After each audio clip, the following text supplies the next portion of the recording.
Solving perimeter. What is a perimeter? A perimeter is the total distance around a closed figure or plane figure, which came from the word peri means around and metron means measure. So later on, explain ko sa inyo para mas maintindihan ninyo. Okay, so to find the perimeter of a figure in units, count the number of squares or spaces around the figures. So let's start muna sa pinaka-basic. So as you can see, itong figures, hinati-hati siya based on square units. So sabi dyan, bibilangin natin yung number of squares or spaces around the figure. So let's start with this figure. So let's count the spaces or the square. So we have 1, 2, 3, 4, 5, 6, 7, 8, 9, 10, 11, 12. So therefore, in figure number 1, the perimeter is 12 units. Yes, ang gagamitin muna natin ay units kasi wala pa naman tayong ginagamit na actual measurement. Next, let's answer figure number 2.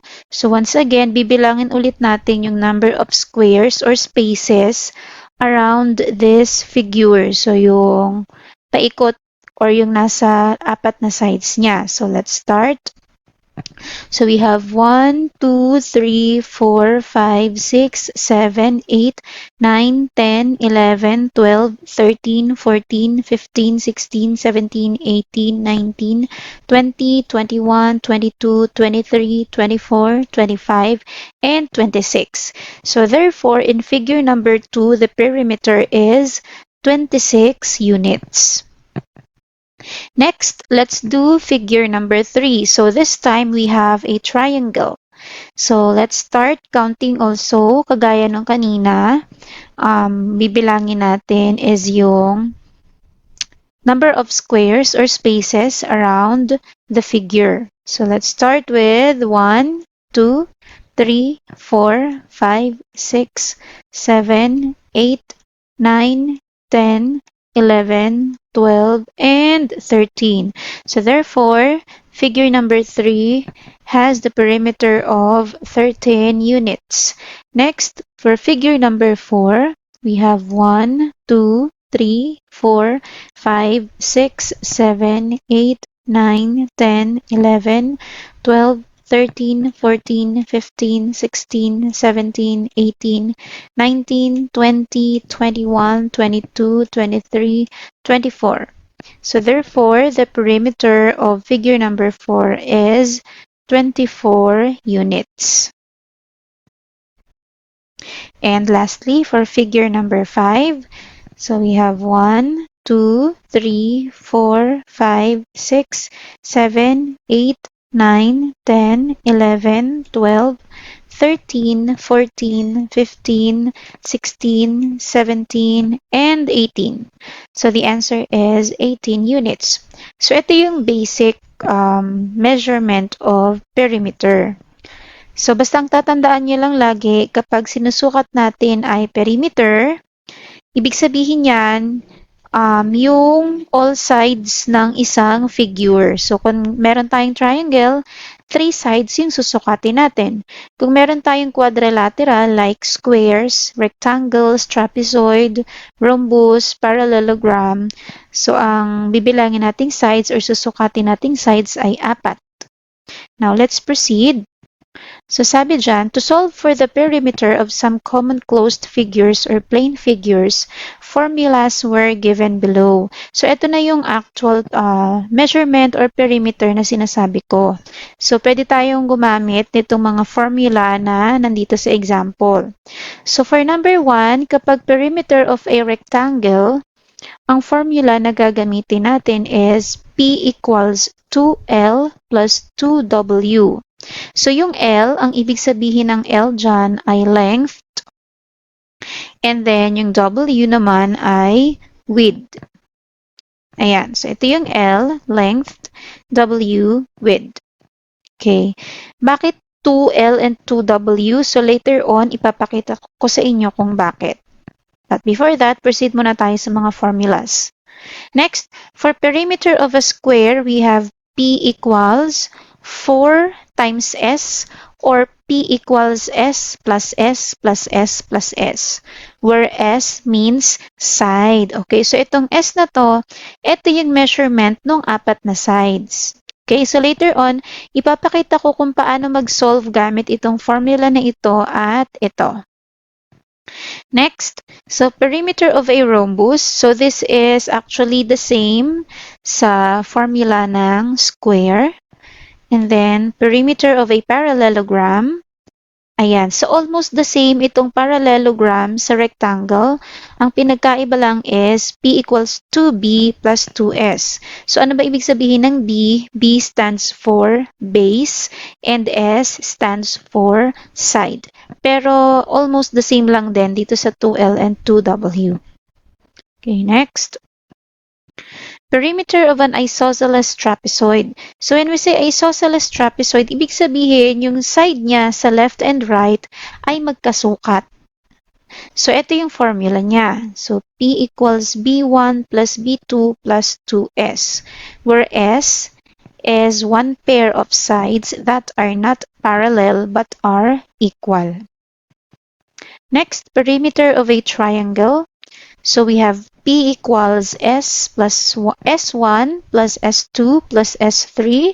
So yung ibig sabihin ng S dyan ay side. So we have side 1, side 2 plus side 3. Etong formula na ito, ginagamit ito kapag yung sukat ng tatlong sides ng triangle ay magkakaiba. So later on, papakita ko yung formula kapag pare-parehas naman yung sukat. So kapag perimeter naman ng isosceles triangle, so kung maaalala nyo dun sa past lesson natin, isosceles triangle is a triangle that has two equal sides. So ito yung formula niya. So we have P equals 2S plus B. So yung B stands for base and S stands for sides that are equal. So ito na yung two equal sides niya. Next, perimeter of an equilateral triangle. So ito yung sinasabi ko kanina na kapag yung measurement ng three sides of triangle ay parehas. So we have P equals 3 times S, or P equals S plus S plus S, where S is a side. So example, solve for the perimeter of the following figures. So this figure is an example of an equilateral triangle. Bakit? Kasi pare-pareho yung measurement ng tatlong sides niya. We have 15 centimeters, 15 centimeters, and another 15 centimeters. So paano ba natin isosolve yan? So start tayo dito sa pinakamadali, which is addition. So we have P equals S plus S plus S. So itong S na to, ito yung tatlong sides ng triangle. So ito yung S na isa, and then yung S na pangalawa, at yung S na pangatlo. So yung S, letter S, papalitan natin ng sukat. So ano ba yung sukat dito sa side na to? We have 15 centimeters. Kaya meron tayong 15 centimeters dyan. Next, another S. So dito naman sa kabilang side, we also have 15 centimeters. Kaya meron tayong 15 centimeters dito. And then lastly, for the last S or last side, we also have 15 centimeters. Kaya meron din tayong 15 centimeters dito. So it is 15 centimeters plus 15 centimeters plus 15 centimeters. So add lang natin yung tatlo, which is equal to 45 centimeters. So therefore, the perimeter of this figure is 45 centimeter. Now, using this another formula, which is P equals 3S. So yung 3 stands for 3 sides. So we have 1, 2, 3. And then yung letter S, ito yung measurement. So ano ba yung measurement ng sides niya? 15 centimeters. So yung 3, i-multiply natin sa measurement ng side, which is 15 centimeters. By the way, children, if you see this kind of line, ayan, yung parenthesis, it means multiplication. Okay, so let's multiply. 3 times 15 is also 45 centimeters. Don't forget to write the measurement or ito yung may centimeters or meters. Okay, kasi kapag hindi nyo nilagay yan, wrong yung answer nyo. Incomplete answer. Okay, let's proceed. Now, we are going to use square. Okay, so nakikita nyo, isa lang yung measurement na meron, which is yung left side lang, 25 centimeters. Bakit ganyan? Kasi, di ba, ang definition ng square is a quadrilateral that has 4 equal sides. So, ibig sabihin, yung apat na sides niya magkakasukat. So, kung 25 centimeters dito sa left side, ibig sabihin 25 centimeters siya dito sa taas, 25 centimeters sa right side, and 25 centimeters din sa bottom side. Okay? So, let's proceed. So, we have P equals S plus S plus S plus S. So, bakit apat yung S natin? Kasi apat yung sides ng square. And then, yung side, papalitan natin ng 25 centimeters. So, bakit apat na 25 centimeters yan? Kasi, yung apat na sides niya ay magkakasukat. So, ibig sabihin, 25 siya lahat.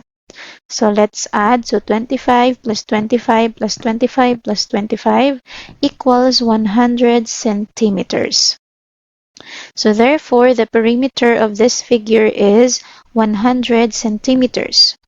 Now, we can also use this formula, which is P equals 4S. 4, or yung number 4, stands for the 4 sides. So, ito yun, 1, 2, 3, and 4. And then S, ito yung measurement. So, ano ba yung measurement ng side? 25. So, we have 4 times 25 centimeters, which is equal to 100 centimeters. So, whatever formula you use, as long as tama yung proseso nyo at yung computation nyo, you would always get the same correct answer. Next, so let us solve for the perimeter of a rectangle. So, dito, meron tayong tinatawag na length and width. When we say length, ito yung longer side or yung mas mahaba. So, ito yon. And then width, ito yung shorter side, which is this one. Okay? So, kung maaalala nyo kanina, yung formula ng rectangle is 2L plus 2W. So, pwede rin tayong gumamit nito. P equals L plus W plus W. Okay? Bakit L plus L? Kasi dalawa yung length ng rectangle and then W plus W kasi dalawa yung width ng rectangle. So, ito yung length 1 and then length 2 sa taas. So, kung ano yung sukat dito sa taas, ganun din yung sukat sa baba. Magkapareha sila. Next, we have width 1 and width 2. So, kung ano yung measurement sa left, same din sa right. Okay, so let's proceed. So, we have 25 centimeters plus 25 centimeters. Saan galing yung isa pang 25 centimeters? Kagaya ng sabi ko kanina, yung length 1 ay kasukat or kapareho ng measurement ng length 2. So, kung 25 centimeters siya dito, ibig sabihin 25 centimeters din siya dito sa taas. Kaya 25 plus 25. And then width plus width, so yung width natin ay 15 centimeters. Pati dito sa kabila, 15 centimeters din siya. Kaya 15 plus 15. And then multiply lang natin yan lahat. So the total answer is 80 centimeters. Now, paano kapag ganito yung formula? P equals 2L plus 2W. So let's say, ito kaya siya 2 kasi dalawa yung length natin. Ito yung length 1 and then length 2. Kaya siya 2W kasi dalawa yung width natin. Width 1 and width 2. So, yung letter L, ayan. Papalitan natin nung sukat niya. So, ano ba yung sukat nung length natin? 25 centimeters. So, 2 times 25. And then yung letter W, papalitan natin ng measurement niya, which is 15 centimeters. So, 2 times 15 centimeters. And then now, let us multiply. So, ayan, 2 times 25 plus 2 times 15. The answer is Ayan. So, 50 centimeters plus 30 centimeters. So, saan galing yung 50? 2 times 25 equals 50. And 2 times 15 equals 30. And then, add natin yung dalawa. So, the answer is 80 centimeters. So, parehas lang siya. Okay, next. Now, for your check your understanding, read and analyze the following situation and then solve for the correct answer. So, number one, Mrs. Reyes, a grade 4 teacher, requested her pupils to decorate a ribbon around their bulletin board. If the longer side measures 3 meters and the shorter side measures 2 meters, how many meters of ribbon will they use? So number one na kailangan yung gawin kapag magsosolve kayo ng problem solving or ng word problem, kailangan nyo munang identify kung ano yung shape or ano yung figure na dinidescribe sa problem. So kagaya niyan, since naka-indicate dyan na meron siyang longer side, ayan, and then, meron din siyang shorter side. So, ibig sabihin, yung figure ng bulletin board nila or yung shape ng bulletin board nila is a rectangle. Okay, so now, pwede na tayong mag-proceed. So, ito yung bulletin board nila. So, ito yung longer side. Ang measurement niya ay 3 meters. And then, shorter side ay 2 meters. So, let's solve for the perimeter. So, P equals 2L plus 2W. So, P equals 2, and then ano ba yung measurement ng L natin? We have 3 meters plus another 2, and then ilan yung measurement ng width natin? 2 meters. Now, let's multiply. 2 times 3 equals 6, and then 2 times 2 equals 4. And then add natin. So, 6 plus 4 equals 10 meters. So, ibig sabihin, mangangailangan sila ng 10 meters para malagyan ng ribbon yung bulletin board nila. Now, solve natin siya using the other formula. So, we have P equals L plus W plus W. So, L plus L, so ito yun, L, and then another L, which is length. So, 3 meters and another 3 meters. So, 3 plus 3. And then width, and another width dito sa kabilang side. So, we have 2 plus 2. So, 3 plus 3 equals 6. 6 plus 2 equals 8. And then 8 plus 2 equals 10 meters. So, therefore, they will be using 10 meters of ribbon to decorate their bulletin board. Another word problem, number 2, if the perimeter of a square is 168 centimeters, what is the length of the side of the square? So, kanina, dun sa word problem, ang hinahanap is perimeter. Ngayon, ang hinahanap naman length. Andyan na yung perimeter pero nawawala yung sukat ng side ng square. So, let's find out kung paano siya isosolve. So, ito yung square natin. Ang sukat ng side niya, ang sukat ng perimeter niya or around its side is 168 centimeters. Ngayon, gusto niyang malaman ilan ang sukat ng bawat isang side. Okay, so kunwari ito, yung right side, ilan ang sukat niyan? So, ito yung gagawin natin. So, we have P equals 4S. Ito yung formula ng pagkuha or pag-solve ng perimeter ng square. So, review ko lang ulit. 4, kaya siya naging 4 kasi meron siyang 4 sides. So, ito yung side 1, side 2, side 3, and side 4. And then S stands for side or yung measurement. So, ngayon, question mark yung S natin kasi hindi natin alam kung ilan yung length niya. So, next. Okay, so bakit ko nilagay dito yung 168? Kasi letter P stands for perimeter. And as you can see, dito sa figure natin, ang perimeter niya is 168. So, kaya ko siya nilagay dito kapalit ng letter P. Okay, so ang gagawin natin, i-divide natin siya both sa 4. So 168 divided by 4 and then 4s divided by 4. So since ito ay parehong 4, pwede na natin siyang i-cancel. Ayan. So, ang matitira na lang ay yung letter S. Okay? And then, divide natin to. 168 divided by 4 is equals to 42. So, therefore, the side or the length of the side of the square is 42 centimeters. Okay, next problem. A grade 4 class in Mabini Elementary School is fencing their trapezoidal garden for their TLE performance task. If the garden bases measures 4 meters and 6 meters, with the distance between them measure 5 meters, how many meters of wire needed to fence the garden? Proceed tayo dun sa illustration natin. So, ito yung trapezoidal garden. So, ito yung bases niya. Base 1 is 4 meters and base 2 is 6 meters. And then yung distance niya from base 1 to base 2 is 5 meters. So, this also stands dun sa two sides niya. So, the formula is P equals B1 plus B2 plus 2S. So, ito yung tinatawag natin na isosceles trapezoid. Ibig sabihin, yung two sides niya sa left and right ay equal or same ng measurement. Okay?